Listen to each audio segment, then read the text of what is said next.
Imagina que tu pequeño hijo de tan solo 3 años se pierda y parece que todo coincide para que no lo encuentres. Todo lo que pasa no depende de ti, ni de los buscadores, ni de la policía, ni de nada, y aún así parece que todo se junta para que nunca encuentres a tu hijo.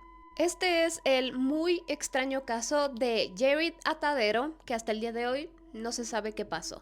Todo comenzó el sábado 2 de octubre de 1999, pero les voy a dar un poco de contexto antes de comenzar con el caso.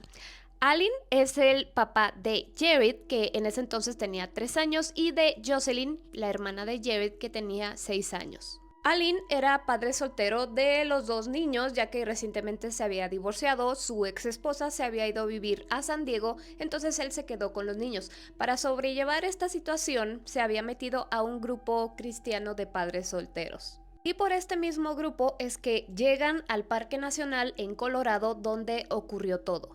Todo el grupo y sus hijos estaban quedando en un resort que de hecho era propiedad del hermano gemelo de Alin. Este grupo había organizado una excursión con los niños para llevarlos a una parte del parque y Alin no estaba muy convencido de dejarlos ir, sobre todo a Jared, que solamente tenía 3 años, pero los organizadores le insistieron porque solamente iban a ir a un lugar donde había un criadero de peces y regresaban, así que ya con esto él se convenció y deja ir a sus dos hijos en esta excursión. Cabe aclarar que en esta excursión iban los encargados y los niños nada más. En total iban 13 personas a esta excursión, 11 miembros de este club y los dos niños de Alin. A pesar de que era otoño cuando esto estaba ocurriendo, esa tarde en particular estaba muy bonito el día y por alguna razón este grupo de excursión decidió hacer una caminata extra.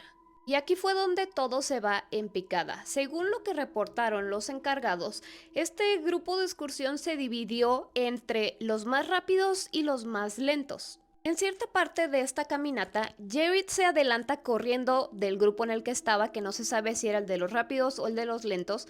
Se adelanta y habla con dos pescadores. Los pescadores estaban conversando con él y no pensaron que este niño estuviera solo, ya que ya los habían visto en esta excursión. Ellos supusieron que pues estaba con este grupo, ya que la última vez que vieron al niño lo vieron caminando rápidamente cerca de un letrero que decía Campamento 2, que era donde ellos estaban quedando. Realmente es que no se sabe si Jared estaba por delante de estos dos grupos, del rápido o los lentos, o si estaba en medio o qué ocurrió. El caso es que esos dos pescadores fueron las últimas personas que vieron al niño. De las 12 personas que restaban en la excursión, algunos reportaron haber escuchado un grito. Entre esas personas que hicieron este reporte estaba Jocelyn, la hermana de Jared. Cuando le preguntaron a ver qué tipo de grito escuchaste, como de alguien siendo atacado o alguien jugando, todos dijeron parece como que alguien estuviera jugando. Realmente no se sabe cuánto tiempo pasó desde que vieron al niño adelantarse de todos los miembros de la excursión hasta que notaron que él ya no estaba, que dos de los encargados se separan de este grupo y comienzan a buscarlo por todos lados, pensando, está tan pequeño, recuerden, solamente tenía 3 años, que no se pudo haber alejado mucho, pero no lo encontraron. Lo buscaron por aproximadamente 1 hora y fue después de esta hora que deciden regresar al resort donde se estaban quedando para avisarle a Alin que su hijo estaba desaparecido. Cuando llegan al resort, le dicen a Alin, oye, siéntate porque te tenemos que decir algo, algo ocurrió. Alin lo primero que pensó fue, pues mi hijo se lastimó y eso es lo que me vienen a decir. Entonces él pregunta, ¿mi hijo está bien? ¿Le pasó algo? ¿Está lastimado? A lo que los miembros de su club le dijeron, mira, el niño está bien, solamente que no lo encontramos. Alin corrió hasta su coche para dirigirse a la zona donde habían dicho que iban a ir pues en esta caminata y mientras iba en el coche él se iba golpeando el pecho diciendo perdieron a mi bebé. Fue una situación sumamente angustiante para Alin y una situación que un padre nunca debería atravesar. Él llegó al sendero donde fue visto por última vez su hijo, corrió para todos lados, le gritó por su nombre un montón de veces y se dio cuenta que él solo no lo iba a poder encontrar, así que se sube de nuevo a su coche y baja hasta el resort para decirle a su hermano, oye, llama a la policía. Cuando llega al resort es que se da cuenta que su hermano ya lo había hecho. En respuesta a esta llamada llegaron el sheriff y un miembro de búsqueda y rescate.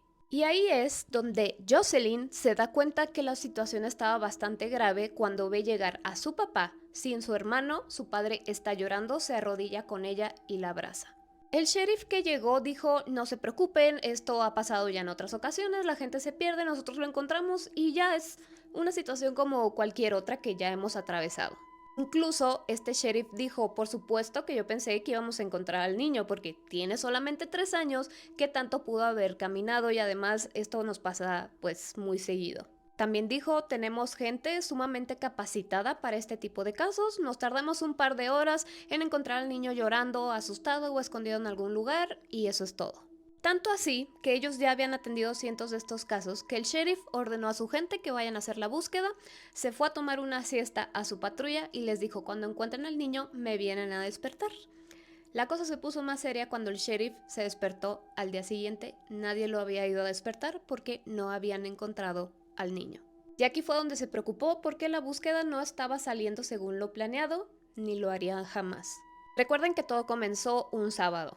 Al domingo, escucharon Jocelyn y su papá como un helicóptero de búsqueda llegó ahí al lugar. Incluso Aline recuerda haberle dicho a Jocelyn, mira, ya llegó un helicóptero que nos va a ayudar a buscar a tu hermano y lo van a encontrar. Y aquí es donde uno se pregunta por qué todo tenía que salir mal y en cada uno de estos casos de desapariciones misteriosas yo hago referencia al libro de 411 desaparecidos y mientras más sé de este tipo de casos más sentido cobra aquel libro. En este libro que les digo habla de que todas estas desapariciones misteriosas tienen unas coincidencias que de verdad parece imposible. Sin embargo, pasan. Hablando de coincidencias, este helicóptero traía a bordo 4 miembros de la Fuerza Aérea y un residente que era miembro de búsqueda y rescate. Es decir, 5 personas de las más capacitadas para búsqueda y rescate de una persona, y eso nunca se pudo lograr porque el helicóptero inesperadamente falló y se estrelló. Afortunadamente no falleció ninguno de los que iban en el helicóptero, pero quedaron gravemente heridos, es decir, que ya no iban a poder aportar sus conocimientos para la búsqueda del niño. Y el helicóptero, que era uno de los más preparados, quedó desintegrado. Incluso entre ellos mismos decían, no puedo creer que hayamos tenido este accidente porque ya no vamos a poder ser útiles. La información respecto a este accidente se hizo pública y se corrió como pólvora por todos lados y eso sumó mucho más estrés a la búsqueda porque ya de por sí ya tenían a todos los noticieros encima porque ya se había corrido la noticia también de que un niño estaba desaparecido y que no lo podían encontrar.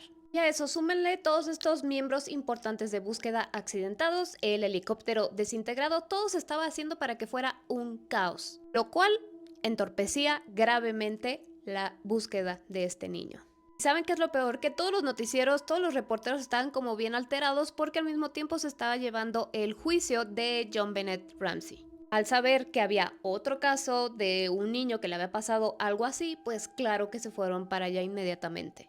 Todo estaba mal. El primer día todo estuvo calmado, pero al segundo día se dieron cuenta de que todo iba a ser mucho más difícil. El sheriff dijo, es que todo está saliendo mal. Tenemos a los buscadores más profesionales atendidos en el hospital gravemente heridos. El niño sigue desaparecido y ya pasó toda la noche solo en quién sabe dónde. Y además, pues la Fuerza Nacional está cerrando accesos a los lugares que tenemos que ir. Todo esto estaba siendo emocionalmente abrumador para todos, imagínense para la familia de Jared. Y rápidamente esta noticia, que solamente estaba siendo nacional, se volvió internacional, haciéndolo mucho peor. Ese día, el domingo, ya no pudieron hacer la gran cosa, así que llegamos al lunes, tercer día en que Jared estaba perdido. En este tercer día ya estaban utilizando buzos para rastrear en los ríos, también tenían docenas de perros rastreadores y pasaba hora tras hora y los buscadores llegaban con el mismo resultado, nada.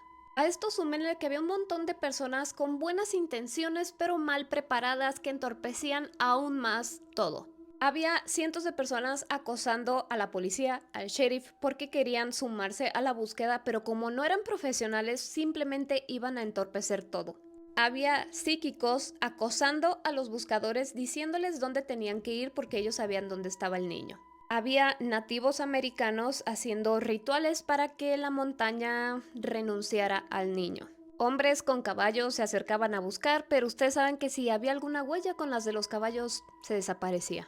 Todo estaba saliendo mal y con esto, al ver que no encontraron al niño, comenzaron a salir las teorías de qué le había pasado. Primero decían que un animal le había quitado la vida, después que una persona le había quitado la vida, que había caído detrás de unas rocas y había fallecido, que se había ahogado en el río, que se lo habían robado, un montón de cosas que iban y le decían al papá y él se quedaba con todas esas ideas en la cabeza, lo cual hacía que la relación entre buscadores y familia no estuviera tan bien. La relación entre los buscadores y la familia ya estaba tan tensa que el sheriff tuvo que llevarse a Aline, hablar con él y decirle, a ver, las cosas están así. Yo sé que tú crees que al niño le pasó esto y lo otro y aquello porque te lo están diciendo, pero los profesionales son ellos, o sea, déjalos hacer su trabajo. Claro que entendían que Aline estaba totalmente desesperado al ver que pasaban los días y que no sabían de su hijo. Pero que él se pusiera de esta manera entorpecía aún más todo lo que estaba ocurriendo.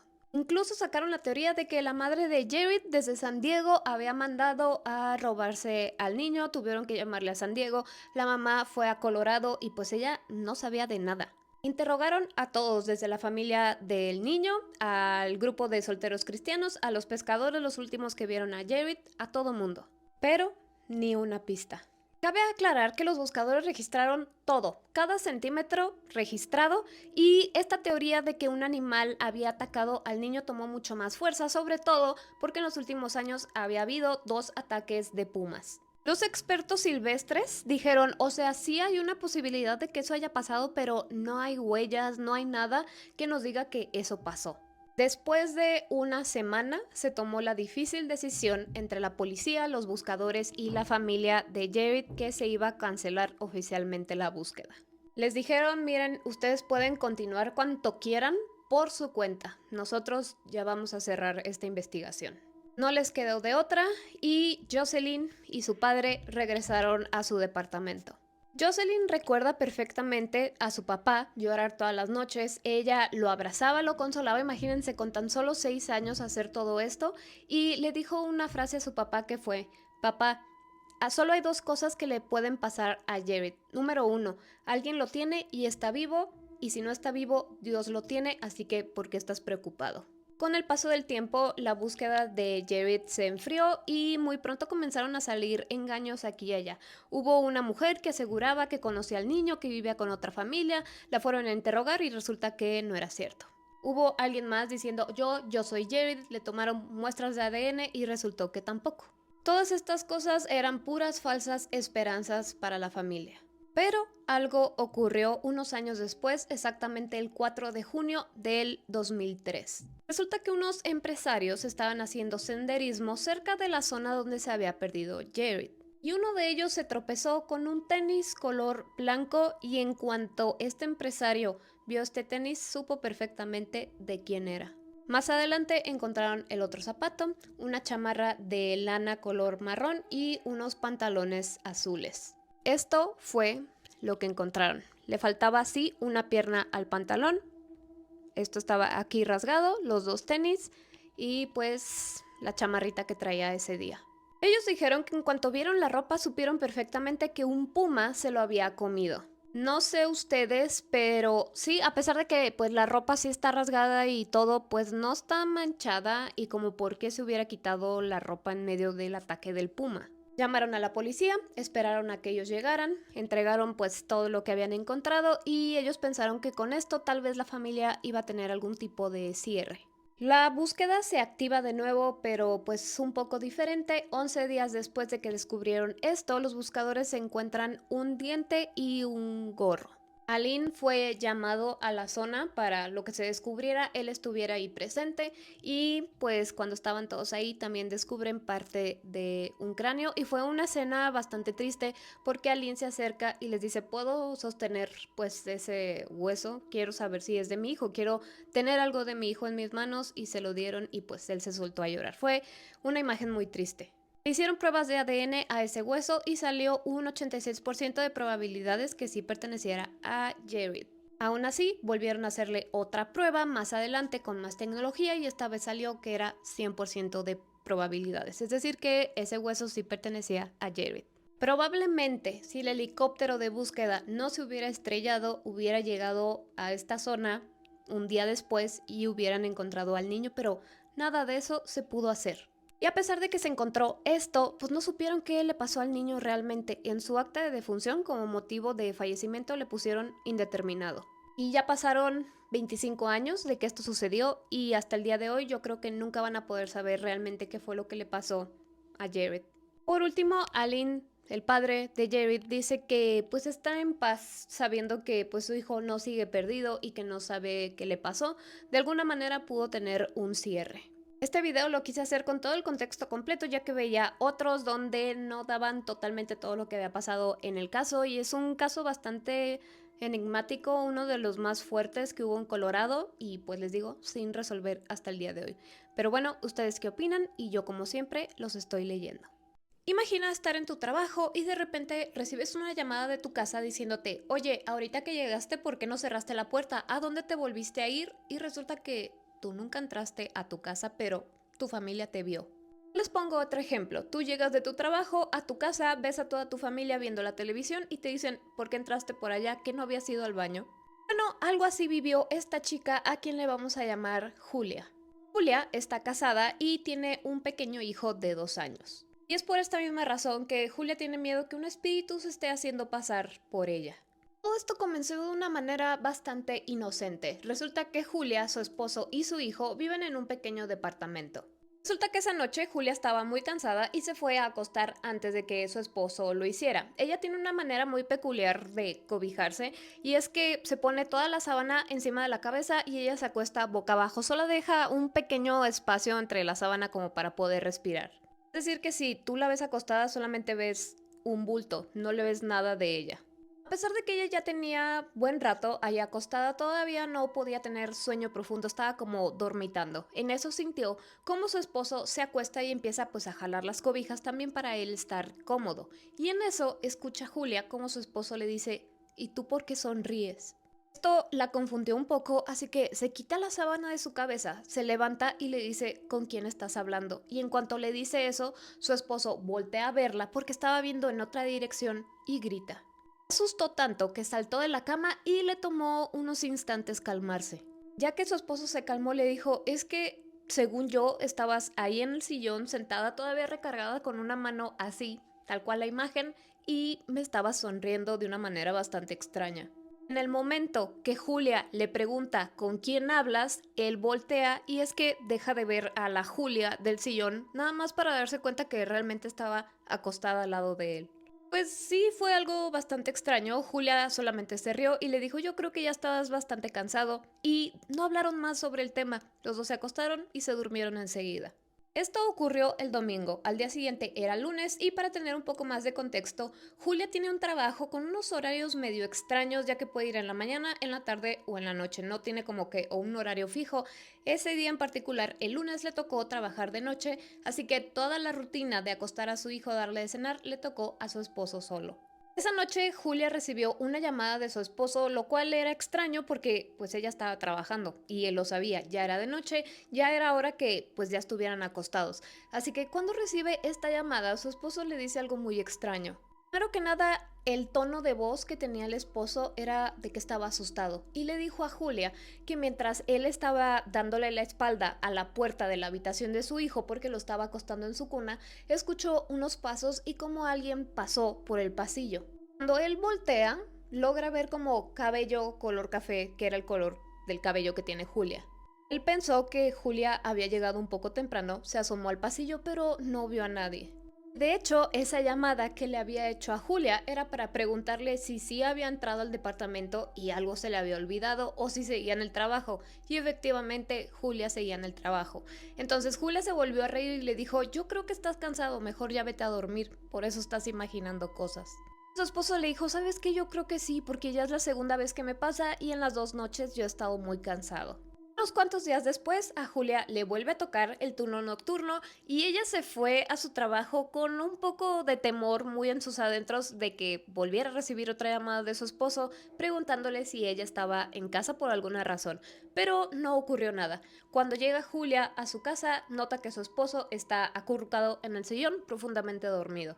Julia se acerca a despertarlo para preguntarle cómo había ido pues la rutina de noche con su hijo y lo primero que nota es que su esposo le toca la cara a ella como para asegurarse de que ella sí era la real. Cuando Julia nota esto, le dice, ¿está todo bien? A lo que el esposo contesta, sí, pero no muy convencido. Después de un rato fue que le contó que durante toda la noche, mientras él estaba en el cuarto de su hijo durmiéndolo, después de que lo durmió se pasó al suyo, escuchaba sonidos como chirriantes y pasos que atravesaban todo el pasillo, desde las habitaciones hasta la cocina. Además le dijo que estaba seguro que esta vez sí la había visto por la espalda, vio su cabello y cómo dobló en la esquina hacia donde estaba la cocina. Para este punto, Julia ya estaba comenzando a asustarse, pero ella insistía, le insistía a su esposo, a mí se me hace que estás cansado, no estás durmiendo lo suficiente y a lo mejor yo tampoco. Esto se lo decía más que nada porque él era el que decía que la veía y la veía a pesar de que Julia no estuviera en el lugar. En lo que estaban platicando respecto a esto, escucharon unos sonidos como de movimiento en el cuarto del bebé, así que Julia se levantó para ir a revisarlo. Cuando ella abre la puerta de esa habitación, nota que el niño está sentado en su cuna viendo hacia la puerta, lo cual Julia pensó, bueno, a lo mejor me escuchó que me estaba acercando a su cuarto. Julia cierra la puerta de la habitación, carga a su hijo, se sientan en la mecedora para tratar de arrullarlo mientras ella le cantaba una cancioncita en tono suave.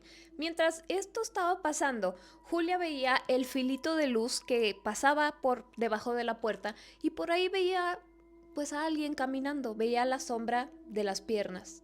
Ella siguió cantando concentrada en arrullar al niño para que se volviera a dormir, ya que pensó, probablemente mi esposo se levantó al baño o fue a la cocina o algo así. Una vez ya bien segura de que el niño ahora sí estaba muy dormido, lo acuesta en su cuna, sale de la habitación, va con su esposo y le dice, oye, ¿tú te levantaste ahorita al baño, a la cocina o algo así? Su esposo se le queda viendo muy seriamente y comienza a negar con la cabeza, a lo que Julia dice, ay, qué raro, podría jurar que alguien pasó porque yo vi la sombra por el pasillo. A lo que su esposo se levanta y le dice, ¿ves? Tú también ya estás comenzando a verlo, te dije que yo no estaba loco. Hay algo deambulando por aquí por el departamento y es tu doble. Lo que Julia le dice, ¿qué? ¿Cómo que mi doble? Y le dice, sí, ese espíritu se está haciendo pasar por ti. De alguna manera te está imitando y Julia estaba que no lo podía creer. De hecho tuvo que buscar en internet qué significaba esto y fue que sí es algo, los famosos doppelganger. Y fue que investigó que si tú ves a tu propio doble, eso significa que probablemente tengas una muerte bastante trágica. Eso no la dejó más tranquila de lo que estaba antes, pero pues realmente ella solo había visto una sombra y tal vez su esposo solamente estaba jugando con ella, así que lo dejó pasar nuevamente. Ella había estado trabajando algunos días por la noche, así que este día, que era ya día viernes, le tocó por la mañana, así que toda la rutina de noche del niño le tocó a ella. Lo bañó, lo acostó, lo durmió y cuando por fin estaba dormido, se fue a la computadora a la sala de estar donde estaba su esposo viendo algo en la televisión. Pasó una media hora de que cada quien estaba en lo suyo, pero los dos en el mismo espacio, cuando empezaron a escuchar en el fondo del departamento, donde estaban las habitaciones, una voz de una mujer como cantando suavemente. Julia y su esposo voltearon a verse al mismo tiempo y el esposo comienza a bajarle el volumen a la televisión y fue cuando escucharon perfectamente esta voz que al principio siguió cantando y después se detuvo abruptamente. Después escucharon unos pasos y enseguida la voz de su hijo llamando a su mamá. Mientras Julia se dirigía a la habitación de su hijo, escucharon también la cuna cómo se estaba moviendo. Cuando ella abre la puerta, nota que su hijo ya no está en su cuna, sino que está ahí, en la puerta. El niño, en sus palabras, le preguntó algo como, mamá, ¿por qué te vas? Cuando Julia escuchó esto, sintió escalofríos en toda su columna y le dijo, no, mi amor, yo no me fui, yo estaba en la sala con tu papá viendo la televisión. A lo que el niño insistió y le dijo, no, tú cantas. Julia volvió a decirle, no, mi amor, yo estaba en la sala con tu papá, pero el niño seguía insistiendo, tú aquí y tú aquí, a lo que Julia ya no le dijo nada. Lo que hizo fue cargarlo, llevarlo a la mecedora para arrullarlo y volverlo a dormir, pero no se podía quitar de encima esa sensación de que desde algún lado a ella la estaban observando. Además el miedo de que algo había estado interactuando con su hijo y lo bajó de su cuna. Quedó meciéndolo mucho más tiempo del que hubiera esperado porque el niño se quedó dormido enseguida, pero ella tenía demasiado miedo para moverse de ahí. Cuando por fin lo acuesta en su cuna, abre la puerta pero solamente un pedacito como para ver hacia el pasillo. Ella tenía miedo de encontrarse su propia cara viéndola fijamente.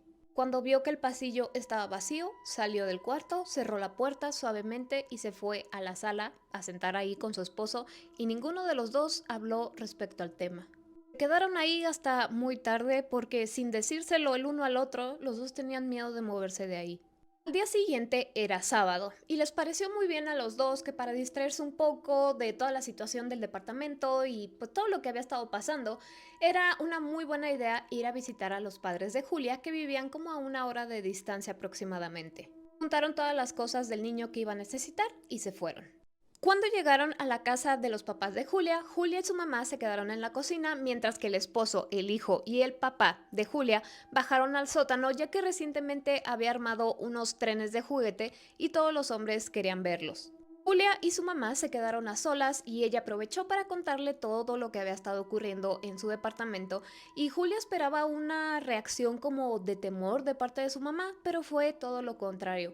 Su mamá solamente le sonrió y le dijo: mira, hija, tienen un hijo de 2 años, probablemente los ha estado cansando demasiado, los ha estado desvelando demasiado y ustedes están imaginándose cosas por falta de sueño. Eso es todo, no te preocupes. Esto tranquilizó profundamente a Julia. Después de terminar este tema, hablaron de unos cuantos más. Habían pasado ya un par de horas y Julia decidió bajar al sótano para ver cómo estaban su esposo y su hijo. Cuando iba bajando por las escaleras, escuchaba a su hijo con su vocecita imitar al tren, a su papá y a su esposo platicando.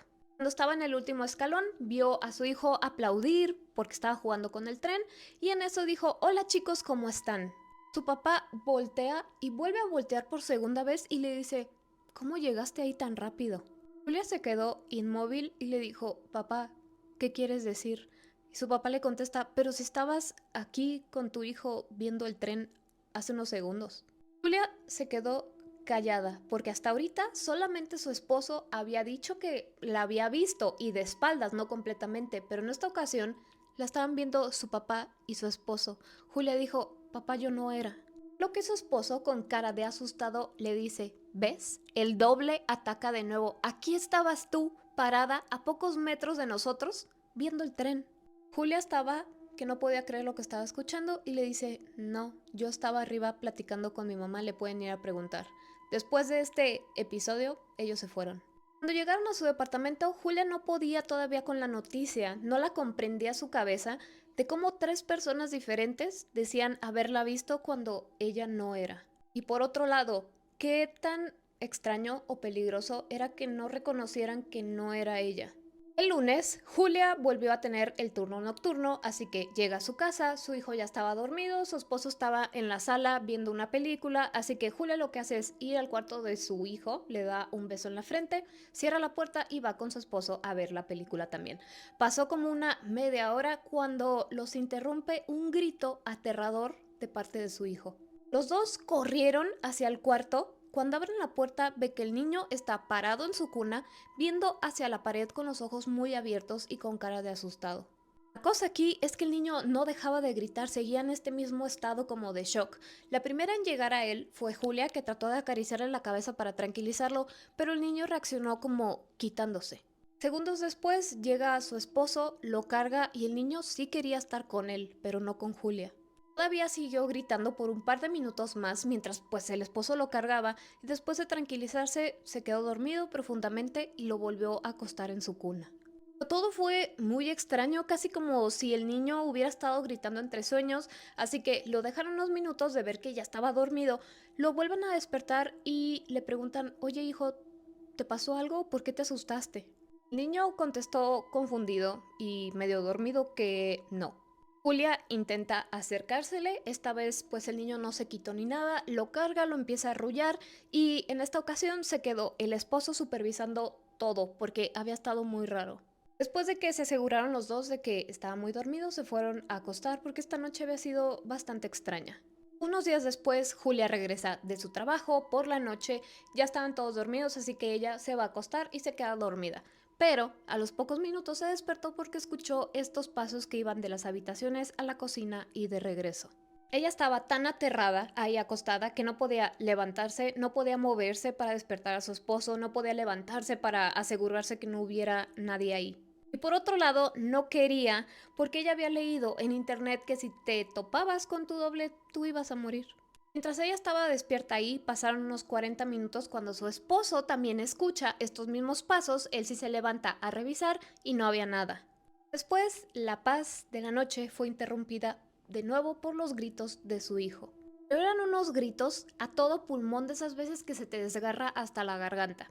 El primero en llegar en esta ocasión fue su esposo, enciende la luz y ve al niño de nuevo sentado en su cuna con los ojos bien abiertos y con cara de asustado. Por segunda ocasión, el niño no quería estar con Julia. Su esposo lo carga, comienza a tranquilizarlo y Julia simplemente estaba viendo como toda la escena, sintiéndose impotente de que algo estaba pasando. Ella no lo podía controlar, no lo podía solucionar, pero estaba afectando a su hijo. De nuevo ocurrió lo de la vez anterior. Después de tranquilizarlo, el niño se quedó profundamente dormido y ya, no volvió a gritar más y no volvió a reaccionar mal con Julia. Julia no sabía qué hacer y lo único que se le ocurrió fue ir con el pastor de su iglesia, contarle toda la situación y este pastor le dijo, pues si quieres voy a tu departamento a checar, pero Julia siente que no la tomó muy en serio. Efectivamente, el pastor nunca fue a su casa, así que ella empezó a buscar por otros lados, libros de hechicería, de brujería, como para ver si solucionaba algo. Y al parecer por un momento sí funcionó porque hubo bastantes semanas en donde no le decían que la habían visto en un lugar que ella no estaba.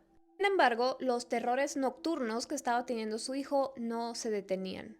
Después de unas cuantas semanas, un amigo de ellos dos falleció y ellos dos querían ir al funeral, pero el niño se había enfermado, entonces Julia le dijo a su esposo, ¿sabes qué? Era más amigo tuyo, yo lo conocía por ti, tú ve al funeral y yo me quedo aquí con el bebé. Así lo hicieron y cuando regresó su esposo lo notaba extraño. Le preguntó en diferentes ocasiones como qué había pasado, pero él se negaba a decírselo. Ella insistía como, oye, ¿quieres ver una película? ¿Quieres que nos acostemos? ¿Quieres que te prepare algo? Y su esposo estaba serio y le dijo, mira, vengo del funeral de mi amigo. Ya lo sabes, ¿verdad? A lo que Julia le dijo, pues sí. Después de insistirle mucho, el esposo de Julia le dijo, es que te vieron allí en el funeral y estabas diciendo cosas muy extrañas. Algo ocurrió, algo dijo que su esposo no le quiso decir a Julia y mejor se fue a encerrar a su habitación y no le volvió a hablar durante toda la noche. Se volvieron a hablar hasta que a medianoche los despertó los gritos de su hijo. Pasaron unos cuantos días de este incidente, ella va a su trabajo, le toca el turno nocturno de nuevo y la manda a llamar su supervisor. Ella va a la oficina y su supervisor se veía un poco molesto, a lo que le dice, Julia, mira, yo te aprecio, haces muy bien tu trabajo, pero ¿quieres decirme qué rayos hacías aquí en la mañana? Lo que Julia le dice, yo no vine en la mañana, o sea, me tocó el turno nocturno y acabo de llegar. Y el supervisor le volteó la pantalla de su computadora y ahí se veía claramente a Julia. No se le veía la cara como tal, pero era su figura, era su cabello, su manera de peinar, todo. Y parecía como si estuviera escondiendo algo. Julia le dijo, es que yo no fui, yo tenía un tema familiar y yo estaba en mi casa, le podemos hablar a mi esposo para que confirme lo que te estoy diciendo. Claro que su supervisor pues no le creyó y le dijo, mira, tú sabes que los horarios que yo te pongo son los que tienes que venir. Está muy penado que tú estés aquí fuera de tus horarios. Total, se fue con un simple regaño, pero en esa ocasión que le enseñaron pues el monitor de la pantalla fue que pudo ver ciertos puntos y en eso es que si es una mujer vestida con ropa que se parece pues exactamente a la que ella lleva el día que se viste con esa. El cabello castaño y el mismo tipo de peinado que ella lleva ese día. Ella ve sombras en su pasillo que se mueven por todos lados. Una risa después comenzó a escuchar también como muy suave y pues cuando le cantan a su hijo. Hasta el día de hoy no lo ha podido solucionar. Estas cosas siguen ocurriendo. De repente ocurren muchos incidentes seguidos. Después pasan semanas o meses donde no pasan tanto. ¿Cómo se soluciona esto? ¿Quién sabe? Yo lo que he escuchado en otras historias es que mientras anda tu doble por ahí, como que te va quitando o restando energía a ti. Pero en este caso se refieren más a que un espíritu se está haciendo pasar por ella, pero si la han visto tantas personas, pues ya no sé. Así que, bueno, ¿ustedes qué opinan respecto a esta historia de todo lo que le está pasando a Julia? Y yo, como siempre, los estoy leyendo.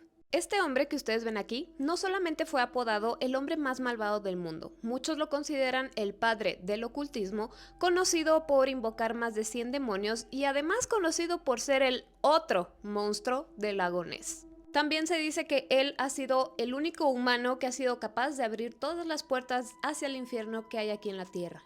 Este hombre se llamaba, y perdón si no lo pronunció bien, Aleister Crowley. Y así como les dije, este hombre se convirtió en el otro monstruo del lago Ness, y cuando sepan toda su historia y todo lo que hizo, probablemente el monstruo que parece dinosaurio del lago suena inofensivo. Todo empezó con esta mansión que le llaman Boleskine House. Es una mansión de más de 300 años de antigüedad y se encuentra a la orilla sur del lago Ness en Escocia. La propiedad tiene un total de 14 hectáreas, tiene muchísimos cuartos, pero eso es lo menos importante. Resulta que este señor necesitaba un lugar que fuera amplio, discreto y alejado, y según sus creencias, que la entrada estuviera orientada hacia el norte. En realidad esta casa no cumplía con este último requisito, pero cuando este señor la ve, le encanta y dice, ¿sabes qué? No me importa, quiero esta propiedad. Porque además él ya había recorrido más de media Inglaterra para encontrar el sitio ideal. Ahora, esta mansión tenía dueña que no había puesto a la venta esta propiedad, pero Crowley dijo yo la quiero sí o sí, así que se contacta con la dueña, va a hablar con ella y le dice cuánto quieres por tu casa, y la dueña le dice es que no la estoy vendiendo. Pero digamos que problemas económicos este señor no tenía. Así que le hizo una oferta desorbitante, tanto así que la dueña dijo, ok, vendida. Le ofreció un poco más del doble de lo que en realidad costaba esta mansión. Por eso esta señora no dudó en aceptar. Una vez que esta propiedad ya fue de Crowley, lo primero que hizo fue construirle una entrada que daba hacia el norte, aunque en realidad no usaban mucho esa puerta. Pero con eso pues ya tenía todos los requisitos que él necesitaba para rituales. Ya que, sí, Crowley realizaba en esta mansión rituales satánicos, utilizaba magia oscura para invocar espíritus y demonios. Diario hacía ceremonias, como él le llamaba. No sé si alguna vez han escuchado qué tipo de energía necesitan para rituales satánicos muy fuertes, que tal vez no puedo decir aquí, pero eso ocurría a diario. En la casa siempre había hombres y mujeres, pero Crowley era el celebrante porque él era el que estaba invocando espíritus. Y como era un caos esta casa todo el tiempo, comienza a llamar la atención y más gente se le comenzaba a acercar a este señor. Aunque no creyeran en lo que estaba haciendo, su manera de ser era como fascinante. Un escritor inglés llamado William Somerset conoció a Crowley cuando él era propietario de esta mansión y él dijo que lo fascinó y lo aterró al mismo tiempo. Imagínense estar deslumbrado y espantado por la misma persona al mismo tiempo. Este escritor dijo, me desagradó al instante, pero me interesaba y me divertía. Hablaba mucho y muy bien. De joven, según me habían dicho, era muy guapo, pero cuando lo conocí ya no era tanto. Sus ojos eran notables y tenía un modo, no sé si era natural o adquirido, pero de enfocarlos que cuando te miraba parecía que viera algo dentro tuyo que te atravesaba con la mirada. Era un farsante, pero no del todo. Mentía y era ostentoso. Él se vanagloriaba de muchas de las cosas malas que había hecho. Además contaba historias fantásticas acerca de sus experiencias, pero era imposible saber si decía la verdad o solo trataba de engañarte. Y por toda la tensión que estaba generando en ese momento fue cuando lo apodaron el hombre más malvado del mundo. Primero que nada, todas las personas que iban a visitarlo realmente eran engañadas por él. Los hacía creer otra cosa y cuando llegaban y empezaron a ver los rituales se daban cuenta que habían sido engañados. Porque Crowley los hacía parte de sus rituales a la fuerza. Y supongo que dependiendo la persona daba mucha pelea o poca pelea a que lo forzaran a estar ahí, pero muchas personas fallecieron en esa casa. Otros más tuvieron colapsos inesperados y otros tuvieron episodios de locura.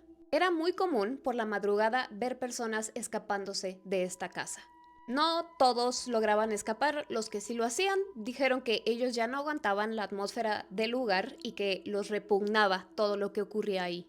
Una tarde, Crowley se fue de casa y cuando regresó, encuentra a un sacerdote sentado en la sala. Lo que hacía ese sacerdote era ir a informarle a Crowley lo que estaba pasando con las personas que habían visitado su casa y que ya estaban pues en su vida normal. Este sacerdote le dijo, mira, hay un hombre que nosotros conocemos como un hombre de trabajo, de familia y bastante tranquilo. Algo le pasó que trató de quitarle la vida a toda su familia. Otro hombre más, que era un obrero, fue a trabajar y se quiso quitar la vida ahí en su trabajo. Y en lo que el sacerdote había estado ahí en la casa, fue testigo de cómo las personas que estaban ahí enloquecían y se trataban de quitar la vida unos a los otros. Todas esas personas habían estado aquí, entonces era como lo que tú les estás haciendo los está traumando y están lastimando a otras personas. Incluso Crowley tenía un carnicero que trabajaba en la casa y él se había cortado cuando estaba cortando carne. Pero este señor le salió tanta sangre que falleció. Y aquí se manejaron dos versiones. En una dicen que este carnicero anotó el nombre de dos demonios que se habían invocado aquí. Y cuando escribió los nombres fue que le sucedió esto. Y la otra versión dice que Crowley lo había embrujado. Porque pues ya sabía mucho, ya había visto muchas cosas y a Crowley no le convenía que fuera a decir eso. Se cree que Crowley invocó a más de 115 espíritus y demonios en esa casa, incluido al mismísimo Lucifer.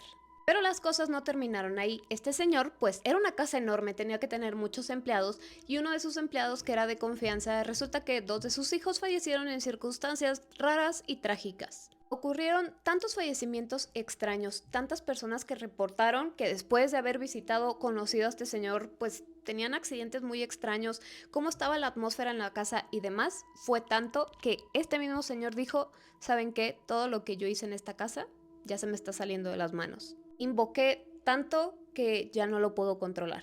Se cree que todo lo que invocó y todo lo que hizo en esta casa, lo único que ocasionó fue que esta casa fuera otra entrada hacia el infierno que Aleister creó. Caso fue que este señor ya no pudo controlar nada y decidió vender su casa en el año 1913. Porque ya todo lo que ocurría alrededor era culpa de él, él ya no pudo soportar tanta presión y dijo, yo ya me voy de aquí.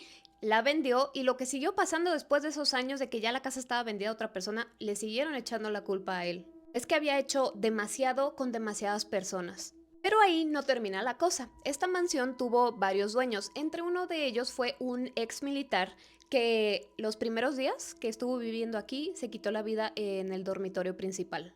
Después pasó a manos de una pareja joven, la esposa era ciega y de buenas a primeras el esposo simplemente la abandonó a ella sola en la casa y la veían como por las ventanas caminando ella sola sin dirección, sin que nadie la asistiera ni nada, hasta que la encontraron sin vida. Así que de nuevo, esta casa se quedó vacía y en lo que arreglaban ciertos temas legales, la pusieron a la renta, no a la venta. Y aquí es donde llega un cineasta a rentarla porque era seguidor de Aleister y además le encantaba el ocultismo. Y eso hace que de nuevo esta casa llame la atención, la magia oscura llame la atención y llega un nuevo comprador con bastante dinero interesado en ella y ese era Jimmy Page de Led Zeppelin. El músico creyó que esta era una casa ideal para componer, pero cuando la vio dijo, es que esta casa está inhabitable, está súper destruida. Aún así la compró y puso un amigo suyo a cargo de que la remodelara toda. Así que el encargado, su amigo llamado Malcolm, se fue a vivir aquí en lo que pues trabajaba en esto. Desde que se inició el proyecto, las visitas de Jimmy a esta casa, a pesar de que ya estaba en remodelación, eran bastante esporádicas. Quien pasaba tiempo ahí era Malcolm, el amigo. Además, Jimmy le ordenó que toda la casa estuviera llena de referencias a Crowley y a su sociedad secreta. Entonces había murales, muebles y adornos que le habían pertenecido a Crowley o que pues hacían referencia a él. Al amigo pues no le gustaban mucho las decisiones que Jimmy había tomado, pero aún así pues lo hizo. Pero las primeras noches que pasó ahí fue cuando se dio cuenta que a lo mejor no fue la mejor decisión, ya que escuchaba murmullos en los pasillos, oía que las sillas se movían solas y portazos que alteraban el silencio de la noche. Y recuerden que el amigo estaba viviendo aquí solo. Con el tiempo se escuchaban rugidos, como rugidos de animales salvajes dentro de la casa. Muchas personas que conocían la historia de la casa dijeron que varias tragedias que le sucedió a la banda había sido gracias a que había adquirido esta casa. Y después de 2 décadas, Jimmy vende esta mansión. En 1992 fue comprada por otra familia que vivieron en paz en esta casa. Lo único que tenían que hacer era pues correr a periodistas y a curiosos que se acercaban a la casa para ver si algo ocurría. Pero esta casa sufrió 2 incendios inexplicables porque en ninguno de los dos supieron decir los bomberos qué fue lo que causó el incendio. Y después del segundo incendio, que fueron bastante destructores, pues la casa quedó así, en estado totalmente inhabitable y deplorable. Como pueden ver, la casa ya no tenía techo, no tenía puertas, no tenía ventanas, estaba toda rayoneada y pues ya la naturaleza se estaba metiendo a la propiedad. Estado de abandono total. Después el gobierno se metió y destinaron algunos fondos para restaurar esta casa. Pero antes de comenzar con la restauración, les dijeron a los seguidores y fanáticos pues, de Crowley, saben que vamos a restaurar la casa, así que por favor respétenla, porque muchos se acercaban a la propiedad a tratar de llevarse lo que sea, hasta un ladrillo, para tener un recuerdo o algo que significara algo de Crowley. O simplemente se quedaban en el lugar para ver si sucedía algo paranormal. Ya que entre las personas que hacen exploraciones urbanas y pues se animan a hacer estas cosas, si tú lograbas durar toda la noche en la casa, anotabas tu nombre así de que yo sobreviví a la oscuridad de esta casa, entonces todo estaba rayoneado. Entonces fue cuando comenzó la restauración, vean, ya le pusieron este techo que ya está más colorido, entonces ya no tiene aquella aura como tenebrosa. De así, pues así. Y según lo que sé, la primera etapa de la restauración ya está completa y está abierta al público, así que si andan por allá pueden visitar esta casa. Yo creo que si a los trabajadores que hicieron la restauración algo les pasó, pues ya no dijeron nada porque están tratando de que pues dejen la casa en paz, no de que vayan como para ver si les sucede algo paranormal y se quieran llevar algún recuerdo. Así que bueno, ¿ustedes qué opinan respecto al hombre más malvado del mundo, todo lo que hizo, todo lo que invocó? ¿Visitarían ustedes la casa? ¿O qué opinan? Y yo como siempre los estoy leyendo. Y con ustedes, uno de los lugares más embrujados del mundo, según los rankings que hay en internet. Esta es la casa embrujada de Lizzie Borden, ubicada en Massachusetts, Estados Unidos. Este es uno de los listados que hay en internet respecto a los lugares más embrujados del mundo. No está en orden, pero como pueden ver, aquí figura. Y cuando les cuente lo que ocurrió en esta casa van a decir, bueno, ¿cómo es que quieren que no pasen este tipo de cosas aquí? Esta hermosa casa estilo victoriano fue construida en el año 1845 y en 1850 fue adquirida por la familia Borden. El patriarca, el jefe de familia, el padre se llamaba Andrew y fíjense, era director de la junta de varios bancos y propietario de numerosos negocios, es decir, que había presupuesto. Y Andrew estaba casado con una mujer llamada Sarah y cuando llegaron a esta casa ya tenían una hija llamada Emma. En 1860 nace la segunda hija, a quien llamaron Lizzie. Desafortunadamente, Lizzie y su madre solamente pudieron convivir por escasos 3 años, ya que Sarah, la madre, falleció. ¿Por qué falleció Sarah, la madre de las niñas? No se sabe. Fue por causas desconocidas. 3 años después, Andrew se vuelve a casar con una mujer de 37 años llamada Abby. Que ellos dos se casaran fue una sorpresa no solo para la familia, sino para todo Massachusetts porque se decía que Abby no estaba a la altura de Andrew. Pero no crean que nada más le tiraban hate a Abby, sino que de Andrew decían que se veía que solamente se había casado para conseguirle una nueva madre a sus 2 hijas. Tanto Emma como Lizzie odiaron a Abby desde el primer día que la conocieron, ya que cuando eran pequeñas consideraban que Abby quería quitarle el lugar a su madre y cuando crecieron un poco más decían, esta mujer solamente vino de cazafortunas a quitarnos la herencia de nuestro padre. Se me metió algo al ojo y no veo, oigan, es la maldición de Lizzie. Ella era Lizzie. Con el paso de los años, la relación de las 2 hijas con su padre y Abby fue empeorando cada vez más. Al punto de que todos vivían en la misma casa, no se hablaban, no comían juntos, no convivían, nada. Y mientras esto ocurría, la relación entre Andrew y su nueva esposa pues ya sea mucho más fuerte, cosa que no le parecía nada a las 2 hijas. Tanto así que las 2 comenzaron a sentir celos de su madrastra, sobre todo porque Andrew le daba regalos muy caros a su esposa y a ellas no. Y aquí llega el día donde todo cambió, un día donde marcó a todo Massachusetts para siempre, el 4 de agosto de 1892. Ese día comenzó como cualquier otro, Andrew se levantó y se fue a trabajar. Él trabajó normalmente, regresa a su casa y le pregunta a Lizzie, su hija, que dónde estaba Abby, a lo que Lizzie le informa que Abby no estaba en casa. Por lo que este hombre dice, bueno, en lo que llega me voy a acostar en el sofá a descansar un poco. Al poco tiempo de que Andrew se recostó en su sofá, la empleada de la casa escuchó unos gritos terribles de Lizzie y ella se acerca al lugar para ver qué era lo que estaba pasando. Y llegó solamente para ver una de las escenas más traumáticas que alguien puede ver, ya que encontró a Andrew sin vida con unos 12 hachazos en su cara y en su cabeza. Minutos más tarde encontraron a Abby en la habitación de ellos dos en el mismo estado, con los mismos hachazos en el mismo lugar de su cuerpo. La diferencia aquí con Abby era que sí tenía todo el cráneo destrozado, pero además también tenía algunos hachazos en la espalda. Se llama la policía asiste y cuando ven el estado de los cuerpos, ellos lo califican como un crimen pasional porque se veía que lo habían hecho con mucho enojo, con mucha ira, porque el cuerpo de Abby, ya que le habían quitado la vida, siguieron dándole hachazos, es por eso que los tenía en la espalda ya cuando no tenía vida.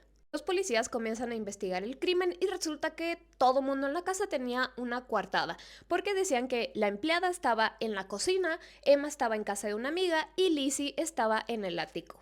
Lo cual no solo a mí y a ustedes suena raro desde un principio, porque si todos estaban en casa, ¿cómo es que nadie escuchó que esto estaba sucediendo? Pero en fin.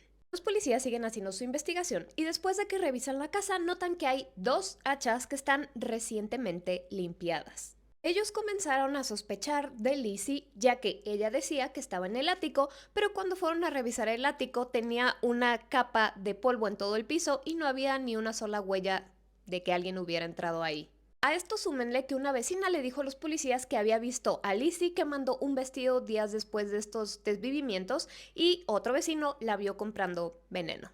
Lizzie fue arrestada, llevada a juicio en el cual se declaró inocente. Pero por la actitud que ella estaba presentando ahí en su juicio, dijeron que ella era una persona narcisista a quien no le importaba la muerte de su padre y su madrastra. O sea, ella estaba como si nada hubiera pasado. Y no obstante, a pesar de todas estas pruebas que se tenía de los testigos que la vieron comprar esto, que el vestido, etcétera, la declararon inocente.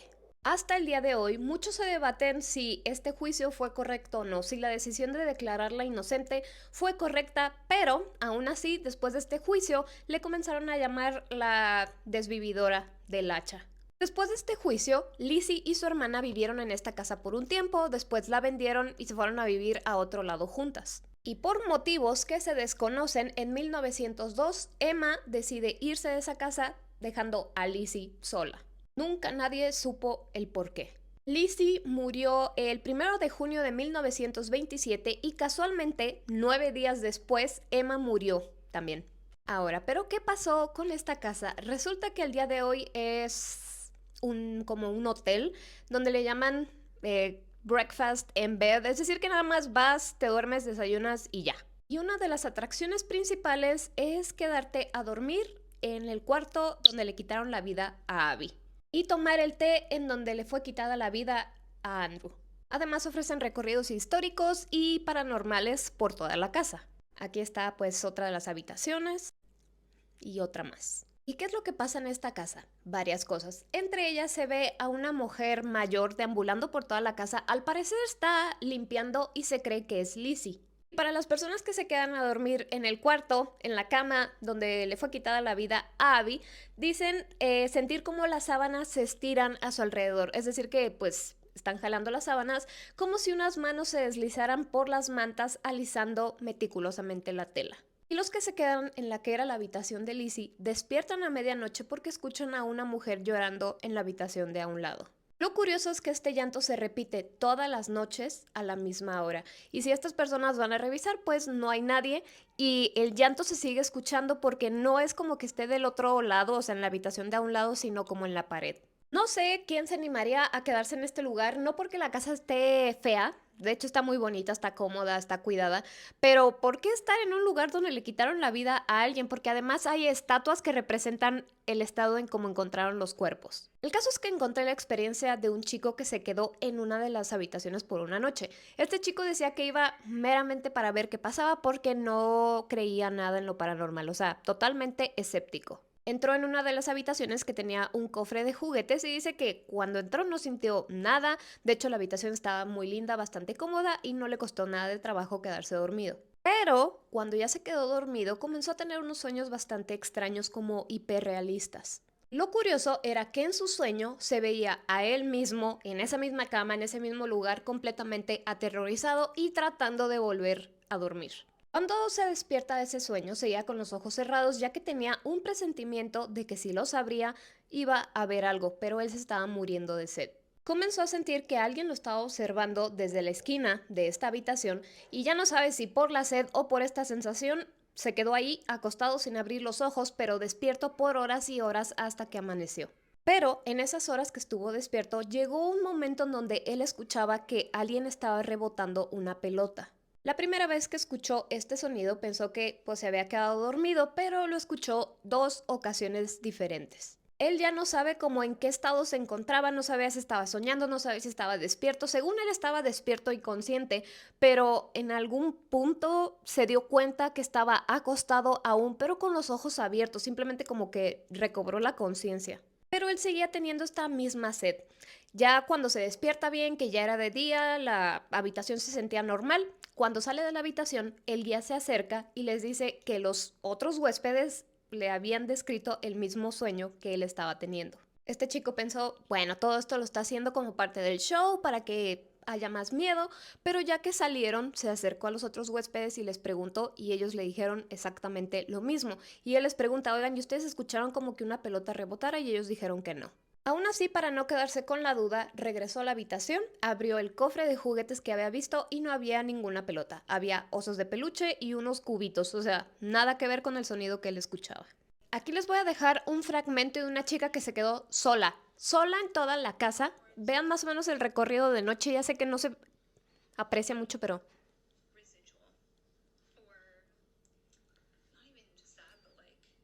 está aterradora.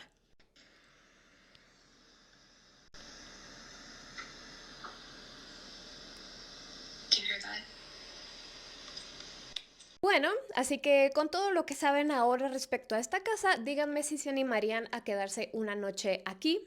Les digo, no sé por qué alguien quisiera pasar la noche en un lugar donde varias personas perdieron la vida.